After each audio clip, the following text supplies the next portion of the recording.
حضرت ابراہیم کی عظیم کرامت آگ کا ٹھنڈی ہو جانا۔ یہ ایک نہایت ایمان افروز اور دل کو ہلا دینے والا واقعہ ہے جو ہمیں اللہ تعالیٰ کی قدرت، توکل اور سچے ایمان کا درس دیتا ہے۔ حضرت ابراہیم علیہ السلام اللہ کے جلیل القدر نبی تھے۔ اپنے ایسے دور میں آنکھ کھولی جب ہر طرف بت پرستی عام تھی۔ لوگ پتھر اور لکڑی کے بنے ہوئے بتوں کو اپنا معبود مانتے تھے۔ حضرت ابراہیم کا دل اس شرک کو قبول نہیں کرتا تھا۔ اپنے بچپن ہی سے سچ کی تلاش شروع کر دی تھی اور آخرکار اللہ تعالیٰ نے اب کو ہدایت عطا فرمائی۔ حضرت ابراہیم نے اپنی قوم کو ایک اللہ کی عبادت کی طرف بلایا۔ اپنے بڑے حکمت بھرے انداز میں لوگوں کو سمجھایا کہ یہ بت نہ سنتے ہیں، نہ بولتے ہیں، نہ نفع دے سکتے ہیں اور نہ نقصان۔ مگر قوم کے سردار، خاص طور پر بادشاہ نمرود، اب کی بات سننے کو تیار نہ تھے۔ ایک دن موقع پا کر حضرت ابراہیم نے بت خانے میں موجود تمام بت توڑ دیے سوائے ایک بڑے بت کے، اور اس کے گلے میں کلہاڑا لٹکا دیا۔ جب لوگ آئے اور یہ منظر دیکھا تو غصے سے پاگل ہو گئے۔ پوچھا گیا، یہ کس نے کیا؟ لوگوں نے کہا، ہم نے ایک نوجوان کو سنا تھا جو ان بتوں کو برا کہتا تھا، اس کا نام ابراہیم ہے۔ حضرت ابراہیم کو دربار میں بلایا گیا۔ بادشاہ نمرود اور پوری قوم موجود تھی۔ حضرت ابراہیم نے بڑے اطمینان سے فرمایا، ان بتوں کو تو اس بڑے بت نے توڑا ہے، اگر یہ بول سکتے ہیں تو ان سے پوچھ لو۔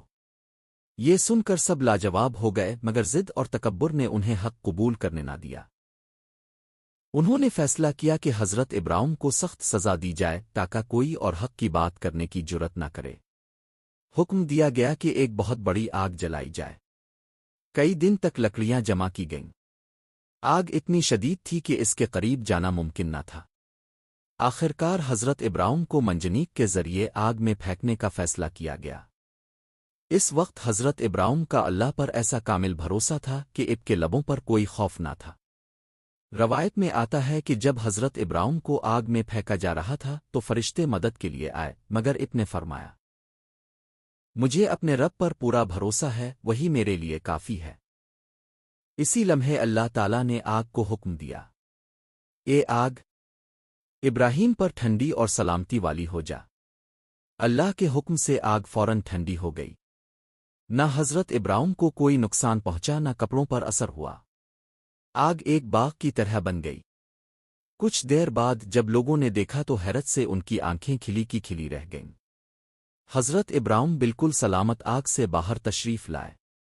یہ اللہ تعالیٰ کی عظیم کرامت تھی جس نے ثابت کر دیا کہ جب بندہ سچے دل سے اللہ پر توکل کرتا ہے تو کائنات کی کوئی طاقت اس کا کچھ نہیں بگاڑ سکتی۔ یہ واقعہ ہمیں سکھاتا ہے کہ سچ کا راستہ مشکل ضرور ہوتا ہے، مگر کامیابی اسی میں ہے۔ اللہ پر مکمل بھروسہ ہر مشکل کو آسان بنا دیتا ہے۔ اللہ جس کی حفاظت فرمائے اسے کوئی نقصان نہیں پہنچا سکتا۔ اختتام پر پیغام۔ اگر آج ہم بھی حضرت ابراہیم کی طرح اپنے ایمان کو مضبوط کر لیں، حق پر ڈٹ جائیں اور اللہ پر یقین رکھیں تو اللہ تعالیٰ ہماری بھی ناممکن کو ممکن بنا سکتا ہے۔ اللہ ہمیں سچا ایمان اور مضبوط یقین عطا فرمائے۔ آم